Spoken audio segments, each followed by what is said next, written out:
প্রথম বিধানসভা ভোটে হারের পথে বিজেপি। জম্মু কাশ্মীরে বড় ব্যবধানে এগিয়ে আছে কংগ্রেস নেতৃত্বাধীন জোট। তবে হরিয়ানার আবারও সরকারের গঠনের পথে মোদির দল। জম্মু কাশ্মীর ও হরিয়ানায় বিধানসভা নির্বাচনের ফলাফলের সবশেষ খবর জানাতে কলকাতা থেকে যুক্ত হচ্ছেন রিপোর্টার সুব্রত আচার্য। সরাসরি যাচ্ছি তার কাছে।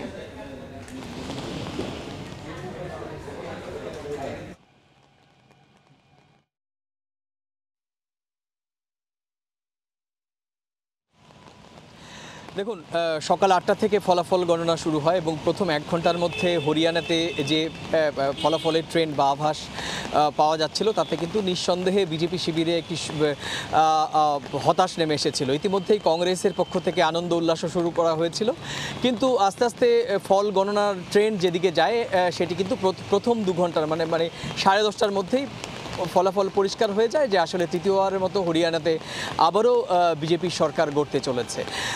আপনি জানেন যে ৩৭০ ধারা বিলোপের পর প্রথম এই জম্মু কাশ্মীরের বিধানসভা ভোট, সেই ভোটটি নানা কারণে রাজনৈতিক মহলে একটি তাৎপর্য দেখা দিয়েছিল। ৩ দফায় নির্বাচন আমরা দেখেছি, সেপ্টেম্বর এবং অক্টোবর জুড়ে 3 দফায় নির্বাচনে প্রচুর মানুষ এই ৯০ আসনের যে বিধানসভা তাতে কিন্তু ঢেলে ভোট দিয়েছেন।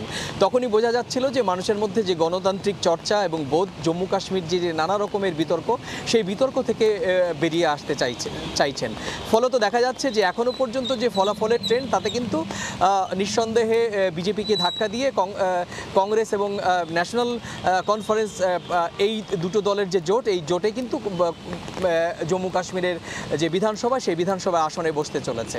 এবার আসি যে জানেন যে এবছর চলতি বছরের শুরুতে ভারতের যে নির্বাচন, জাতীয় নির্বাচন, লোকসভা নির্বাচন, সেটি অনুষ্ঠিত হয় এবং সেই নির্বাচন, লোকসভা নির্বাচনের পর এই প্রথম দুটো গুরুত্বপূর্ণ বিধানসভায় নির্বাচন ভোট গ্রহণ হয় এবং এই নির্বাচনের ফলাফল কিন্তু রাজনৈতিক মহলে বড়সড় প্রভাব পড়ে। আপনি জানেন এছাড়াও কিন্তু এই বছরে 2024-এ আরও কয়েকটি রাজ্যে ভোট আছে, আর একটি রাজ্যের ভোটের ফলাফল স্বাভাবিকভাবেই অন্য রাজ্য এবং প্রতিবেশী রাজ্যগুলোতে পড়ে।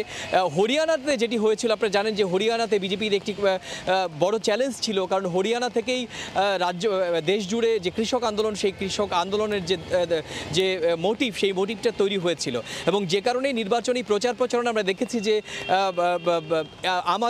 আম আদমি পার্টির পক্ষ থেকে যেরকমভাবে প্রচারণা করা হচ্ছিল এবং মনে করা হচ্ছিল যে এই বিধানসভা নির্বাচনে অরবিন্দ কেজরিওয়ালের দল আম আদমি একটা ভালো ফল করবে, কিন্তু এখনও পর্যন্ত ফলাফলের ট্রেন্ড তাতে কিন্তু এই ৯০ আসনের এই হরিয়ানা বিধানসভাতেও একটি আসনেও কিন্তু এগিয়ে নেই অরবিন্দ কেজরিওয়ালের দল। সুতরাং এখানেও বোঝা যাচ্ছে যে কৃষক আন্দোলন নিয়ে যে চাপের মুখে পড়েছিল কেন্দ্রীয় সরকার বা বিজেপি, সেটা কিন্তু এবার তৃতীয় দফায় আবার বিজেপি ফেরার মধ্য দিয়ে বিজেপির শীর্ষ শিবিরে একটি স্বস্তির বাতাবরণ তৈরি হল। তো এই ছিল আমার কাছে ভারতের গুরুত্বপূর্ণ দুটি বিধানসভা নির্বাচন, জম্মু কাশ্মীর এবং হরিয়ানার বিধানসভা নির্বাচনের ফলাফলের প্রাথমিক ট্রেন্ড নিয়ে যে বিশ্লেষণ, সে সংক্রান্ত আমার কাছে থাকা সবশেষ তথ্য।